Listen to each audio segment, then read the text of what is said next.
Good morning to every one of you. As said, just let me figure this out first, okay. So what I wanted to share with you today is how really little did I know about becoming a scientist, because I forgot to mention I'm actually a scientist here at Aalto University, and just a few things about me which don't have anything to do with science. I do love cooking and baking. I'm Italian, so I kind of enjoy that. And I enjoy do-it-yourself, jewelry, clothes, but give me IKEA furnitures and I'm pretty happy lady there. I take silly pictures, and that's going to be important, and I don't use social medias, and I'm an Aries. So this is going to be, at some point, it's going to be very important. As said, I'm a physicist here in Aalto, and was it science my dream? No. Did I know what a scientist was? Not at all. But, I mean, here I am today after a few years. So today I just want to bring back with me, and I want to invite you to look back at my path and see how I actually got here. So this is me way back, so it was full 80s styles. I had no idea what science was, what a scientist was. Nothing really changed a few years after. This is probably, I mean, I'm sure I'm in high school, probably about your age. And although I was studying math and physics, I still didn't know exactly what. Okay, maybe science I knew a little bit more, but what a scientist actually was. So I had a lot of questions for my future, thinking about going to college and things like that. And I really didn't know what I wanted to do when I was growing up. My parents clearly on one side kind of wished for me to go for some safe career options, so they didn't care about the type of job, but just something safer for the future. But I'm an Aries, so I kind of want to do things on my own, and I'm quite stubborn. So I went, and sorry for being nerd here, but I used exclusion principle to kind of decide about my life. I don't want to do this, I don't want to do that, I don't see myself in 10 years being a lawyer. Sorry for the lawyers who wants to be, but you know, that type of choice. So I didn't have any big dream at the moment. I was a good student, so I could kind of probably do well in several things, but not really any passion. So I decided to, you know, I was left with two options at the end. One, as you can guess, was physics that I actually ended up choosing, and that's because I was really fascinated on how the laws and the math can make a sense of the ideal world. Then I discovered that ideal world doesn't exist, but that's a spoiler for the future. And my second option was actually foreign languages and literature. Not too much into literature, I mean, interesting, but it wasn't that for me. But what I wanted to do was actually speaking languages, or getting to know more languages as possible, and really travel. By now, you probably know what I chose, so I actually enrolled into a physics program, and that's because my high school teacher one day told me, just get a science degree, and then you can use that one to go everywhere you want. So such a small comments, which for me, I mean, I didn't really understand back then, but such a small comments, it was like, had so much impact on my life. So I end up, you know, getting my degree. That's actually me on the night of my physics degree. And okay, I had a bit more of a science knowledge or physics knowledge and math, but I really didn't know what I wanted to do when I grew up. So I had a bit of skills, but still no clue. And yeah, I like physics, but I wouldn't call it a passion anyway at that moment. So yeah, so what do I do now? So what do I do now with this degree? So it happened really by chance that at one of my friends' graduation from college, I was talking with a guy who was listening to the presentation. And, you know, I'm a chatty person. And at one point he said, why don't you just go abroad and do a PhD? So the abroad word kind of lightened up in my brain. So I didn't know what a PhD was or what could have been, but abroad, okay, I can try to look into it. And in that sense, I started to look for PhD abroad. I looked in few colleges, I visited few of them. And at the end, in 2003, I actually moved to the other side of the world. My parents always supporting, but probably not too happy to, you know me on the other side of the world, many hours of difference.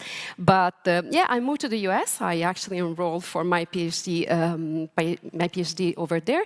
And actually, one important thing is that I chose the specific place, which was upstate New York, because I wanted to continue my master study. So I really liked the topic, or probably was the only one I knew, so I didn't, get too many options there. And so I moved there. But as you can see, so far, no passion or love for physics, nowhere to be seen in my life. I made good grades, but nothing very driving over there. So in upstate New York, I actually spent my next 4.5 years, the last 3 getting my PhD, and that was actually the first time that I had a feeling, that I had a knowledge about what meaning doing research, what being in a lab, living especially with a lot of uncertainty, so many questions. In some cases, I had some good guesses, but guesses don't really bring you very far anyway. But this is that when I actually discovered that I enjoy to solve challenges and I really enjoy to sit down and try to make a sense of it all. A big thanks goes to my postdoc at the time, which I never stop to thank him even nowadays, is that he really showed me how physics in particular and math as a tool really can help you to make a sense of everything.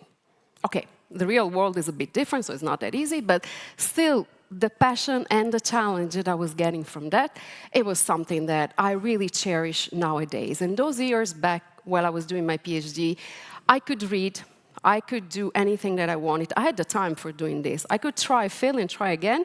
It was just, for me, it was a challenge. It was kind of like a game, and for me, it was kind of a lot of fun over there. And then I said, okay, can I try to do this for the next 35 years? Because that was my kind of working life. And I didn't know, but, I'll give it a try anyway. So then my kind of hopping in the physics world started. So I moved to France, in the southern part in Toulouse, where I spent 3 years. And I only pretty much follow a perfectly fitting job description. So it kind of looked like had my name on it. And also it was a way to come back on this side of the world. I want to be a bit closer to my family anyway. Then, as sometimes in life happens, love brought me back to Italy, working in several places. First university, and then in R&D company. And I have to say, this R&D, research in R&D, it wasn't a career move that I had planned. I didn't know what it was, but I didn't really plan because I'm kind of a pure physicist. I'm proud of it. So, but you just find compromise in life, and that was perfect place and perfect, doing some research. It's also true that sometimes loves hands. So what I was left at the end, it was actually just my PhD or my background in that sense. And then I said, okay, I'm going to try to get back to more fundamental research or the things that I really enjoy. Then, you start to apply. I applied in many places. I was very conscious of all the challenges. I was a bit older than my average colleague. I had an R&D experience, which sometimes might be limiting. But, I'm stubborn. I'm in areas. So I'm going to give it a try. Worst case, I'll fail. And, okay, I wasn't anyway applying for company job anyway. So kind of in a safer choice over there. So it took a while, but actually in 2019, more than 10 years after my actual doctoral degree, so kind of late, I actually moved to Finland, and I moved here to Aalto University. And with that, I can't even tell you how many challenges I had. I had to restart my life, a new job, new responsibility, getting used to a totally different system. I really had to put myself in a very uncomfortable spot. It was just, but again, I like the challenge. I love the science, and I really wanted to try to be back at that. So today, I also took this speech today to kind of look back my life, which is something that I don't particularly like to do nowadays.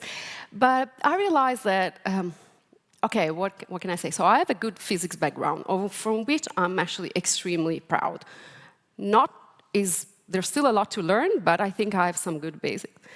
I got 2 languages in addition to my own, so in which I'm fluent. So, the teenager Kati that is in me, kind of mission accomplished there. And what else? I tried all sorts of food in and around the world. I travel so much, not yet though. I have friends everywhere, nieces and nephews really everywhere in the world. So if I look back, I'm happy. But let me tell you, there's been also some very high costs in this. It's not, as Mariam was saying this morning, it was is not a straight line. So there's been a lot of things going on. And, you know, I restarted my life a number of times. I've seen partners or friends disappearing along the way, always in a new spot, always trying to prove yourself or demonstrate yourself. I had a permanent job only for 2 years in my life. And funny enough, now I can say funny enough, I actually also got laid off from it. So anyway, that's not a reassurance in life. But, and still nowadays, I'm always constantly doubting myself. Am I good enough? Is this the right job for me? Because there's things that I don't like about my job, and there's some things that I really love about my job. But again, I'm stubborn, so I'm going to still give it a try. So this is to tell you that each of us will have a journey. You will decide. Sometimes life happens. Sometimes you can decide, sometimes you can't, but you just need to be flexible to go along with it. But if you have something that you're striving, if you have a passion, an interest, and you can try to make it a job, maybe first kind of a degree and then developing into a job, try to do it. Because what I realized in my life is that in addition to many struggles, I had so much fun. And really, for me, it's really fun. So it's actually the right word. I'm really having fun when I'm in the lab, when I'm with the students and try to explain and try to challenge them, because that's a way for them to learn. So I'm looking back at my life, and if I think about the words that I will, leave you with you today, always try to push your limits and boundaries. Whatever the field you decide, just get out of the comfort zone. That's easy, in a safe way, but still try to do it. Try challenges, be flexible for changes, and also if you fail, don't consider that failure is something that actually defines you. Failure is something that will enable you to grow and to go to the next step. And if you don't fail, if everything gets smooth, you're probably not going to learn that much. So, just take it as a part of the learning experience. So what I will really wish for you and for your journey is that you find some passion for that. Just create always yourself opportunity to grow. Okay, have fun, because I had fun, so that was very interesting to me. And always be curious. And this is something that you really need to do. And as a proof of that, this is kind of the silly picture that I was mentioning before, me having fun throughout my physics journey. And one thing that you have to remember, whatever you're going to do it, is that don't let anyone tell you what you can or you cannot do. And also be careful, sometimes not even yourself. So also give a bit more credit to yourself and what you can do. So with this one, I would just like to thank you for listening. Thank you for giving me the opportunity to push my boundaries today, because I don't particularly like to look back at my past. But this was an experience for me to learn, and you saw my path has not been straight, is not over yet, so still there could be many things happening, but the ride has been fun. So I had a lot of fun, I learned a lot of things, and this is what I really wish for whatever journey you're gonna get into it, or you're gonna change it along in some point in life. Just enjoy what you're doing and try to make the most out of it. Thank you.